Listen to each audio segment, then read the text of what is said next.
Can you explain at a high level, the tax differences for an ESOP between being an S or a C, and anything else specific that folks should consider from a tax perspective? Yeah, no problem. Before we get into the tax issues, it's interesting that the discussion started not with tax issues, right? Tax issues, I think, from an ESOP perspective, is the icing on the cake, and the reason for that is you have to have the right team, you have to have the right philosophy, and you have to have the right players that they will eventually take over the company. If those things are in place, then those tax benefits will allow you to further advance that by releasing some cash that is generally used to pay taxes to really fund this liability. So I want to be very specific here in the sense that there are some very, very favorable tax treatments here. But as you're making a decision whether you're going to use an ESOP or not, don't concentrate only on those tax benefits, because if you only concentrate on that, then everything else that is not tax specific, which will make your ESOP successful, will not work. And you can, Steve and I worked on a client years ago. Funny, we just caught up again after many years, over 10 years, and that was one of the things I think that we were looking at when we did it back then. There were tax benefits, but the tax benefits cannot outweigh the management of and the continuity of the company. Having said that, ESOPs can become quite complex. I mean, you have the ERISA rules because this is a qualified plan.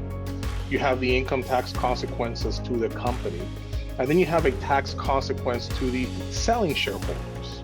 So there's three different things here that you have to play, and there's some very specific rules, but as long as you meet them and you follow them, you should be fine. The purpose here is not to get very granular on these rules, it's just to kind of step back and think about it. So let's think of this S corporation. And again, it was mentioned a little bit before, but what is the benefit for an S corporation being an ESOP from a tax perspective? Well, it's already been mentioned. The ESOP, if it owns 100% of the stock, it's a qualified plan and is tax exempt. And again, very simple. If the company has $10 million worth of taxable income, not including state income tax rate, assuming that they qualify for QBI and their effective rate is 30%, $3 million needs to be distributed to those owners in order to satisfy their tax liability. If you are 100% owned by an ESOP, that completely goes away. That $3 million that was used to pay federal income tax now is additional cash flow that the company has to fund the buyout for the shareholders, which is a great benefit. Again, not the most important benefit, because if the things are not in place to support that buyout, it won't work, but that is a very, very, very key benefit in that situation. From a state income tax perspective, it will depend on the states.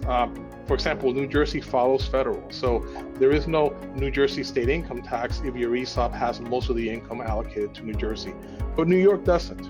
So we'll talk about it a little bit more, but I think you need to understand the state where you're filing, and wherever you were filing before an income is allocated from an S corp perspective, you need to continue to do that. So, but the biggest benefit definitely is from the federal. And of course, if most of your income is sourced to a state that doesn't tax the ESOP or follows the Fed, then you're doing great. One thing I also want to make sure that everyone understands is that, not all ESOPs are 100% owned. You could be in a situation where the S corporation decides to sell 40 or 50%, or the owners decide to sell 40 or 50% of the ownership into the ESOP. What are the tax benefits at that point?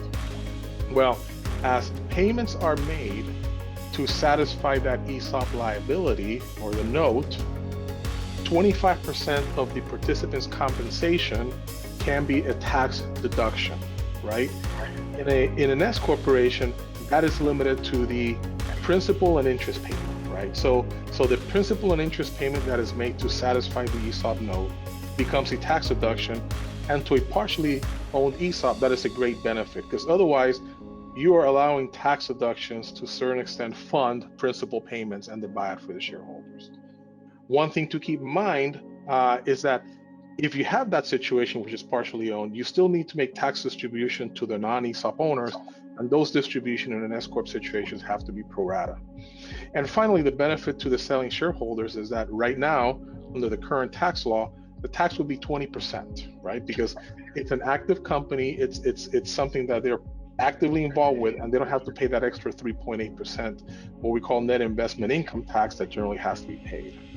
Let's go briefly to the C corporation, because that's a little bit different, right? You don't get the tax exempt benefit when the shares are owned by an ESOP. But cash payments to the ESOP to reduce the note are deductible. A little different from the S corp. Principal payments up to 25% of the compensation. Interest is not included in that 25% limit, so it's fully deductible. And if the C corporation pays dividends to the ESOP, they can also be tax deductible. So the funds are paid to repay the ESOP loan, or they're paid to the participant and they include it into income, those dividends also become deductible. So in a C corporation, you need to do a little bit of cash flow projection. You need to figure out how much that deduction is. And if you have some excess amounts that you can't take a deduction for, you got to figure out what the tax impact is to you. But the largest benefit to a C corp is what we call a 1042 deferral, which means that if you invest in qualified securities, which is the selling shareholder, you can actually avoid paying tax on that particular gain, kind of like a 1031 rollover, right? You just kick the can down the road, and we can talk about that a little later. Keep in mind that from a corporate perspective, when the shareholders sell to the ESOP, it's not 20%, it's 23.8 because they got to pay that extra 3.8% in net investment income tax. I don't want to take a lot, but just two more things to keep in mind.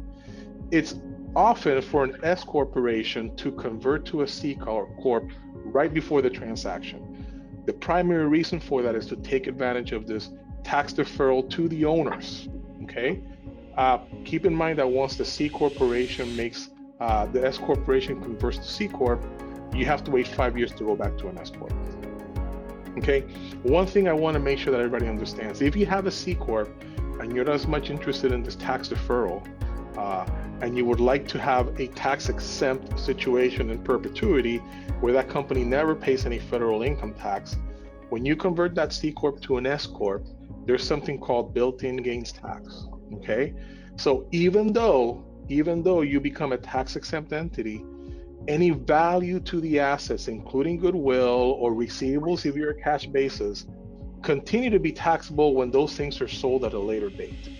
Right? Yeah. So you can be tax exempt, but you got to look at that built-in gain and determine what assets will be liquidated in the next few years that may lead to a taxable situation that can no longer be. So as you can tell, it gets a little bit complicated, and that's kind of a 30,000 foot view of those tax benefits that can help the company cash flow the redemption of the shareholder.